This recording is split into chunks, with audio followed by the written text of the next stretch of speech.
What people said to students when they asked, what do you need in order to become a professional developer? I felt that the replies were really fuzzy. Yeah, if you want to become a developer, it's probably a bachelor's degree or 1.5 years of practice, and then you learn how to code. And those answers just wasn't fulfilling enough. Actually, if you want to become a developer, the path is not that scary and unknown. Welcome to the Scrimba podcast. Today I'm joined by Per Borgen, who you probably recognize as the CEO and co-founder of Scrimba. Today we're going to talk a little bit about how Scrimba came to be, how Per got into development and where the motivation for Scrimba came from. We're also going to share some interesting things you can look forward to here at Scrimba. Per, welcome to the podcast. Thank you. It's great to be here. The domain scrimba.com was registered back in August 2016. I imagine there were probably some things happening before you finally registered the domain. I'm wondering if you could take us back to around that time and tell us the story about how Scrimba came to be. Yeah, so it's Sindre, our CTO, who had invented the Scrimba technology a little bit before that. And I remember, I think it was before the summer that year, he showed it to me at a restaurant in Oslo. It was like, hey, I've been playing around with this little thing because I need to teach people about my programming language, which he had created called Imba, and thus the name. And he just showed me like a very early version of Scrimba. And I was like, oh, holy shit, this is awesome. And I, at the time, was I wrote a lot of articles. I had gone through Founders and Coders in London, a free peer-to-peer driven code bootcamp. So I was really passionate about this. So at that point, he just showed that to me as a tool. And immediately I thought, oh, this is a great tool for teaching. And I actually thought a lot about like teaching and learning machine learning using that type of technology. I didn't think that much about JavaScript, to be honest, from the get-go. But that was that, and we discussed a little bit back and forth if we wanted to team up again, build something around this technology. But it wasn't then until, as you say, November that year that I think I quit my job at the current company where I was working as a developer in order to start Scrimba with Sindre. You mentioned you'd gone through the bootcamp and you were talking a little bit about the things you were learning. I happen to know your Medium profile was basically prolific at the time. It seems like pretty much everything you were learning, you were teaching. Yeah, I was often getting up before work just to write Medium articles, since I just got addicted to it. I loved it, just learning tons of new stuff and then writing about it as much as I could. And I guess when Sindre came along with something like, I guess it wasn't called Scrimba at the time. It probably did it even have a name at the point that Sindre showed you? It was called, I think it was called Imbaverse. Imbaverse, oh. Because that was the name, and the universe, Imbaverse.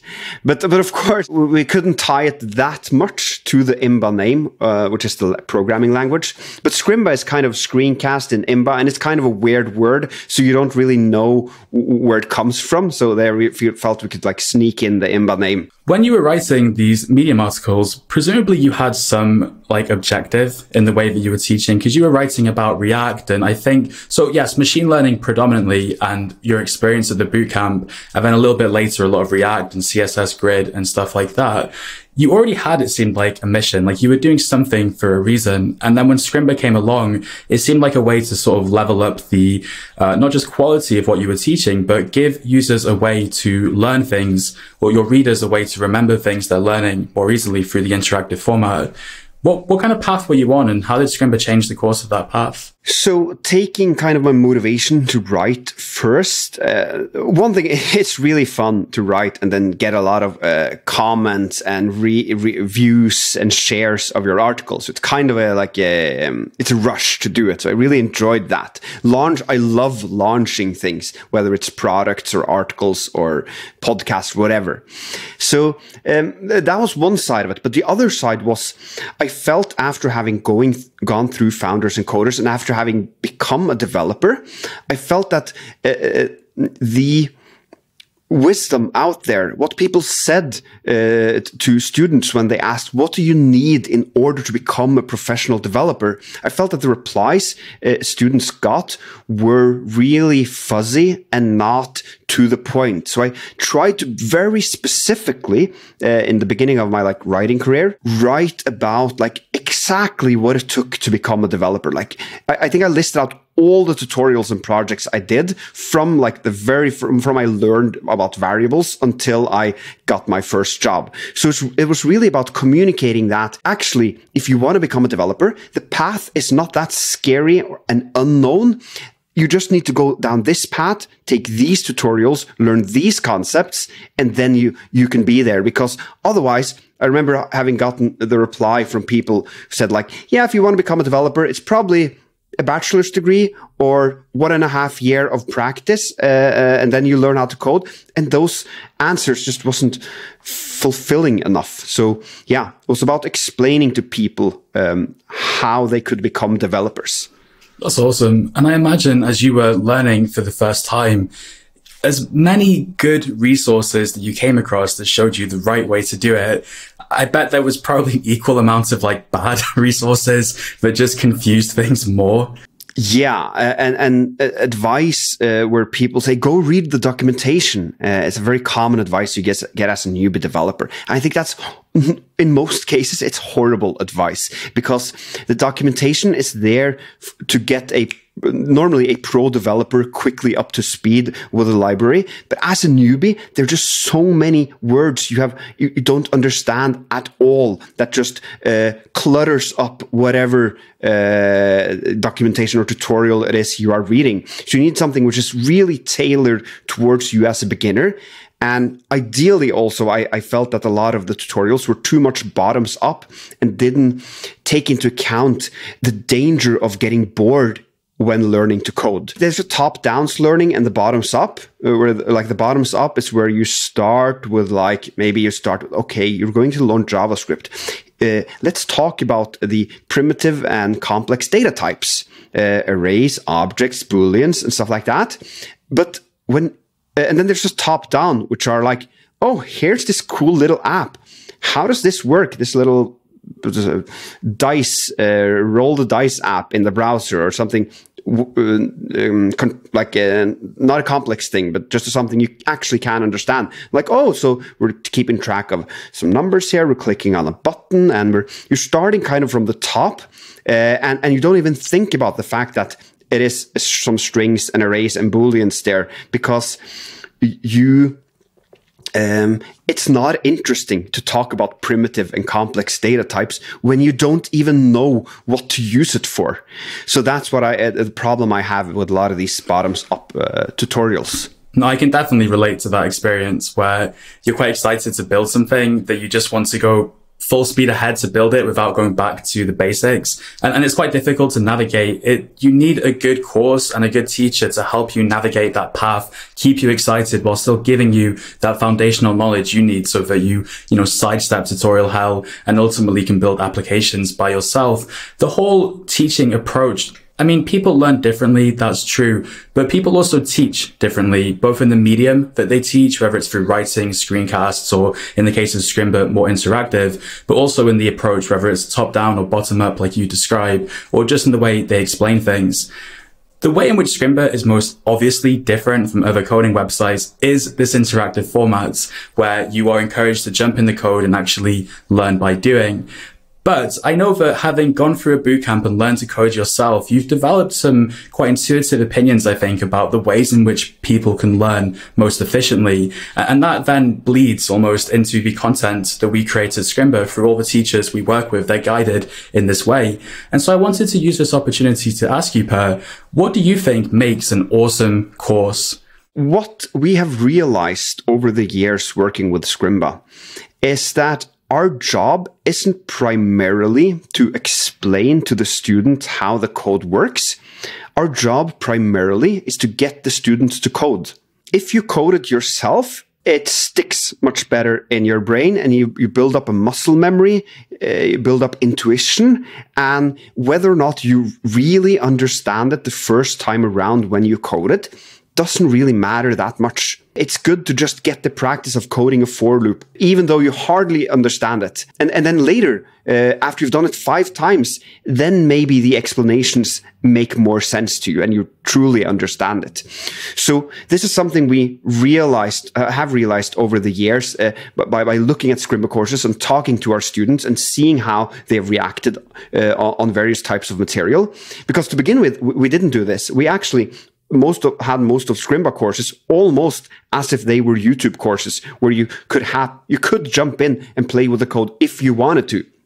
And maybe we had a couple of challenges here and there, but now our courses are basically challenge-based and focused on getting the students into the code as soon as possible, as often as possible. And at every step of the way, when we increase the complexity, we give students a challenge. It's basically, a concept hasn't been taught before the student has written it themselves. And that's very different with what you see on, for example, most YouTube tutorials. For sure. I read on your LinkedIn that you made that transition to Scrimba full-time back in November that same year, 2016. I think as well that you must have seen thousands, if not tens of thousands, students progress through Scrimba. Based on everything you've seen, what are the most important things someone looking to be a hireable developer should be thinking about? So I think there are many things, many levels. It's how you arrange your days. It's what kind of technologies you want to learn. Should you think about it's. Should you do a school? Should you do a bootcamp, or should you do an online course, or should you do university? There's so many ways to go here. So first of all, you kind of have to decide a little bit, or look at the landscape and get a feeling for what you think will suit for you, because it's easy to say that all university is bad, it's a waste of time. But for some people, it's the right choice. It's easy to say that boot camps are too expensive, but for some, it's the right choice. And for others, online courses is the right choice. So I think thinking through what suits you as a person. And also, once you get into it, I think it's really important, if you want to become a hireable developer fast, to narrow down and be specific and not spread your skills too much, because you want to be impressive on the little niche of web development or development you have decided to focus on. I did that. I only, once I discovered React, I only did React until I got a job. I did some machine learning for fun as well, but most of my time I focused solely on React. And then there's also the other things about it, which is about managing your days, setting time in your calendar, being consistent is hugely important. And also being very thoughtful about when you are bored. I mean, finding your interest and what drives you. I mean, for me, to be honest, getting to a professional level as a developer wasn't that hard, because I had an enormous drive. I really, really wanted to build new projects and products and put them out there and launch them. So I even did that during my time at Founders and Coders. And that drove me. So I think that goes back to kind of connecting with the why you are doing this. I mean, is it, if it's about traveling the world and being a freelancer, then focus on that. Focus on getting your first freelance gig, which is remote, which is probably a huge a step towards that direction and will motivate you a lot. If it is doing hardcore machine learning, focus in that direction and getting to know someone in machine learning. And just work with your inner motivation and play to your advantage. What are some of the challenges that you encountered that you see people at Scrimba running into as well? And with the benefit of experience, what can people do to overcome those challenges, do you think? I worried a lot as to whether I actually would become good enough as a developer, whether I had what it takes to understand a huge code base. And few people talked about this and said that actually you don't really need to understand an entire code base, especially not as a junior developer. Most definitely you will not do that when you get into your first job. So that was kind of a fear I had, and which I see a lot of other developers have as well. They self-doubt, basically, imposter syndrome. And I think like kind of the solution is to talk about it and join communities. Like what we're trying to do here on Scrimba is to talk about this on the weekly community meeting, hear success stories from other people who have succeeded. Because at the time, that was when bootcamps was pretty early on. It was 2015. Had been for a few years, but not as much as it is now. Like now, there's no question that surely you can get a job as a bootcamp grad. But at the time, I didn't know I don't think there were hardly any bootcamp grads at all in Norway. So could I get a job in this market at the time? I felt a lot of insecurities related to that. And likewise, I would guess that a lot of people now who are online, maybe they are in Greece taking a Scrimba course, and they don't know if there's any other Greek people who have gotten a job after a Scrimba course. So then you just seek out the community and hear stories and talk to other people who are in the same boat as you, basically. And what you'll realize is actually there is someone in Greece who's gotten a job after a Scrimba course. 100%. Per, I happen to know that last year, Scrimba moved away from just standalone courses that would teach you a specific technology or programming language to something called the Frontend career path. So whereas previously people would basically buy one course, watch it and move on, the Frontend career path is something you subscribe to, you pay for monthly. And as a result, you're always getting the latest updates to the course, as well as access to a few other things. It's not so much about the model. It's more about the distinction. Like I sense a really big shift in the stuff that Scrimba are doing happened last year. Can you tell us a bit more about the Frontend career path, how it came to be, and what people can look forward to when it comes to the curriculum? Kind of took the shift from teaching people, we'll teach you React.js, to we'll turn you into a hireable front-end developer. Like, we won't take as much responsibility as a bootcamp. We can't do that when you're paying much, like 1% of what you will pay there. But we can give you what we think is the best tutorials on the subject and be as industry relevant as any other school. Actually, I think we can create the tutorials in a much better and engaging way, because we have also built the technology for this.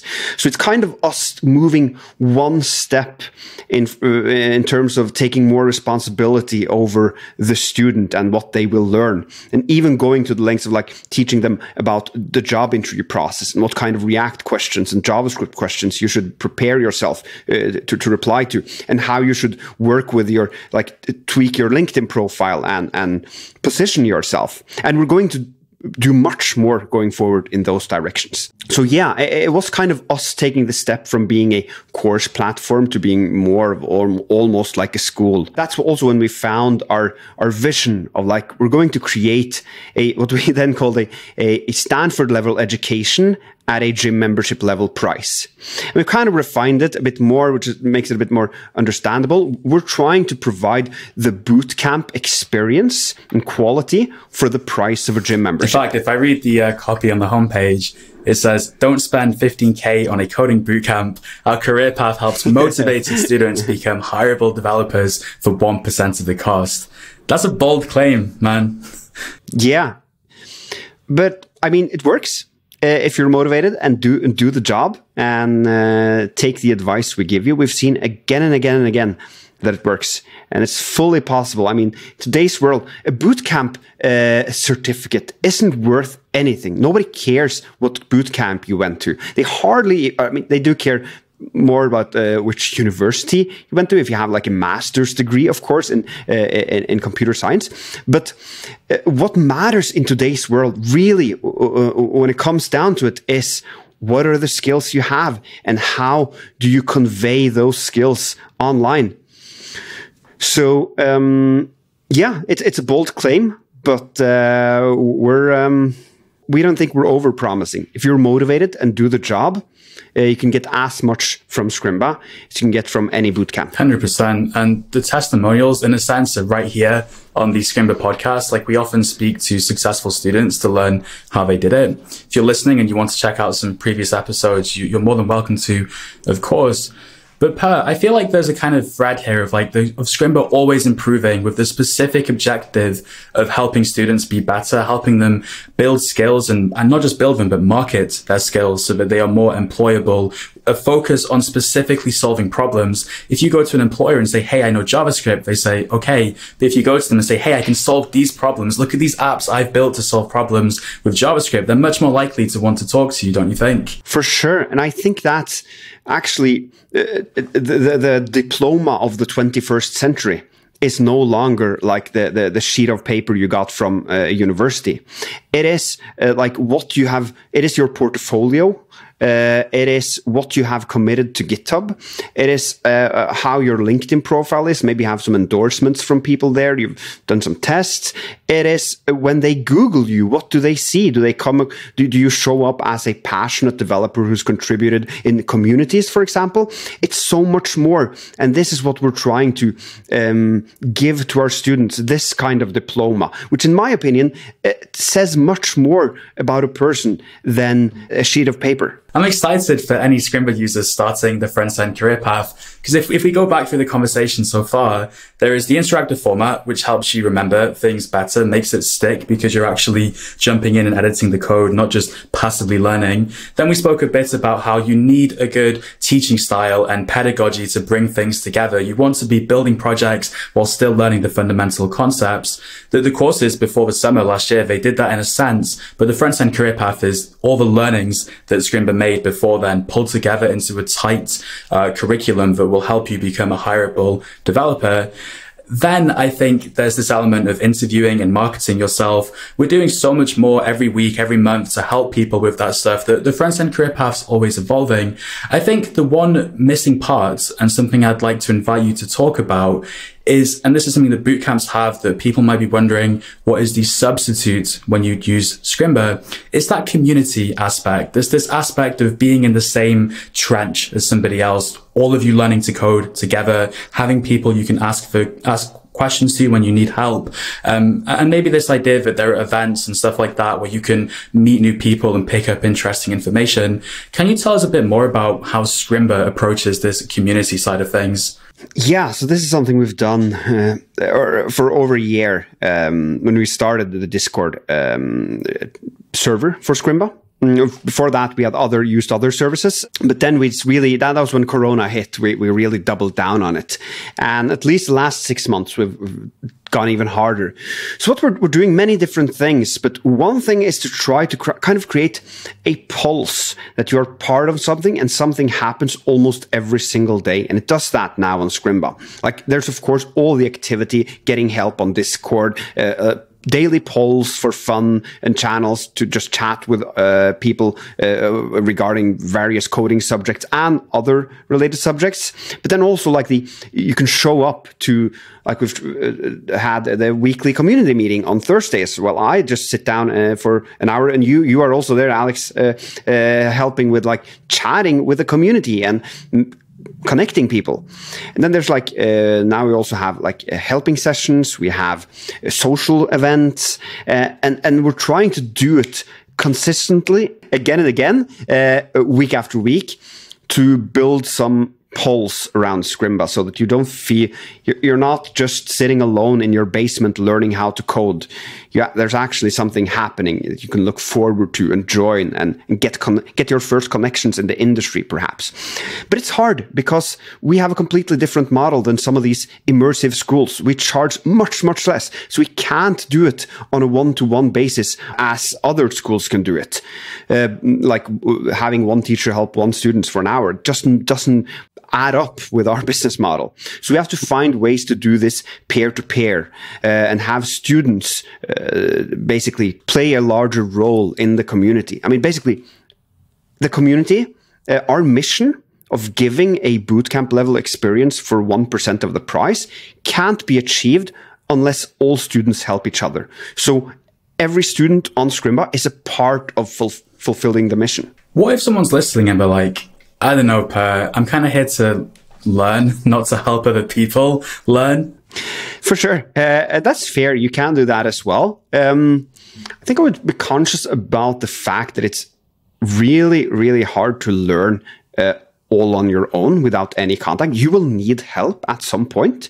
And if you jump into the community and help someone else, you create that pay it forward culture that one day when you're stuck and you have no idea how to fix this annoying Redux bug you can't get out of, someone will help you. So that you don't see a one-on-one necessarily input and output for yourself. But as a whole, if we're all in this together and we're all rowing, we'll get to our destination together. I like that analogy a lot. And actually in my experience, speaking to successful Scrimba users, not all of them, but what many people have in common is that when they help people in the Scrimba Discord or otherwise, they actually have quite selfish motivation, believe it or not, because they feel like by answering, let me give you a scenario. If you're working at a company and someone comes to your desk and says, hey, can you help me with this problem? And they present to you some kind of obscure problem. Or if you're working on a project yourself and you encounter a random problem, you have to solve it, right? Or you're going to try your best to solve it. And by helping other people in the community, it's almost like a real life problem solving simulator where you get lots of opportunities to come across different problems and solve them and articulate your solutions. For sure. I think it's great practice for the day when you get your first job. And also, it feels great. I mean, you feel smart the first time you help someone with a JavaScript problem that they can't understand. You're really noticing that you're learning, which otherwise can be hard. So I actually have been, I had courses, like in-person courses after I went through Founders and Coders. Had 2 courses, one in Greece actually, and another one in the US, like just weekend and 1 week courses. And I think my genuine motivation, if I have to be completely honest, was I was so proud of myself for having learned how to code and wanted to teach it to other people because that felt great, because then I felt really smart. And yeah, just embrace that feeling. And it's nothing wrong doing it of selfish reasons, especially if it helps others. Yeah, it's like a win-win situation, basically. Per, I would be remiss if I didn't ask you, since we're sitting down together on this call, about the future of Scrimba. Are there any kind of like juicy things you can tease for us to tell us what's coming up in the future with regards to the front-end career path, the platform, or just in general? What can people be excited for? So we are going to become so much better at forcing people to get this 21st second diploma when they are going through the career path. I mean, your career choices or career opportunities will grow as a direct side effect of going through the curriculum. And I think that'll be tremendously valuable for students going through the career path and increase their job chances by a ton. So that's super cool. We're also continuing to work on the teaching approach. We're constantly making it more interactive and more exciting, building more real world fun projects that students are to personalize and breathe life into. That's some things. And also there's Node.js, which we will build support for. That's going to be epic. And as you know, Alex, the community, we're going to do a ton of things there. We have just gotten started, and you are the one pushing for all of these events and experimenting. So yeah, you tell us well, you tell the students as well, what can they expect? For sure. I think the main thing is this idea of a pulse. Like every day there should be something happening. You should never feel alone when you're learning to code. And we want to give people opportunities to just absorb knowledge and make connections whilst they go on this path. And we do that through things like the podcast. You never know, if you're listening to this while you're on a jog or walking or driving, you never know what you might learn and pick up just by being around. Likewise, with our events, it's a lot more. Obviously, it's a place where you participate and you can actually meet like-minded people who might become your next coding buddy, or they might share an idea that changes everything for you. We're trying to create the opportunities for people who are motivated and there to put in the hard work, ready to take those opportunities in order to advance their career and become hireable front-end developers. I love it. Brilliant. Thank you so much for joining me.